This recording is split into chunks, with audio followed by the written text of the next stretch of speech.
আগে এই ভিডিওটা দিয়ে আসেন, তারপর আমি কিছু বলতেছি। প্রতিবাদের নামে অশ্লীল ভিডিও ডিসপ্লে করে মানুষদের দেয় গালি। আসলে এদের ঘর নাই, বাড়ি নাই, অন্য একজনকে বলে টোকাই। ঝিনাইদহ যে সবাই খারাপ তা কিন্তু না। ঝিনাইদহ এত বড় বড় কন্টেন্ট ক্রিয়েটার আছে যারা পুরো বাংলাদেশ কাঁপায়। আসলে এদের মতো কিছু রোস্টারের কারণে ঝিনাইদহ হচ্ছে বদনাম। আর যত দ্রুত পারুন এদেরকে করুন বয়কট। এই শালা টাকলা সাইফুল, তোর তো মাথায় কোনো মাল নেই। তুই আবার সবুজ বাইজ নেই, রোস্টিং মারাস না।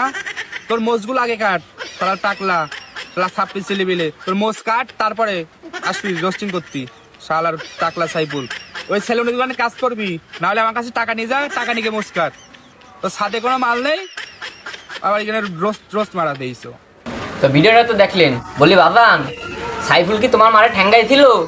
তো তুমি খুলনার পোলা সাইফুল টেনে কথা কও। বাবান খুলনাবাসীটা তুমি চেতাই দিও না। তোমার ওই ঝিনাইদার সবাইকে ভালোবাসি, কিন্তু তোমাকে কন্টেন্ট ক্রিয়েটরে আমাকে কিন্তু খেলে দিতে সময় লাগবে না।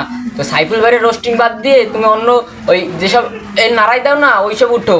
সাইফুল ভাইয়ের উঠতে দেয় না, পরে কিন্তু ডিস্টার্ব বাজে যাবে। হ্যাঁ।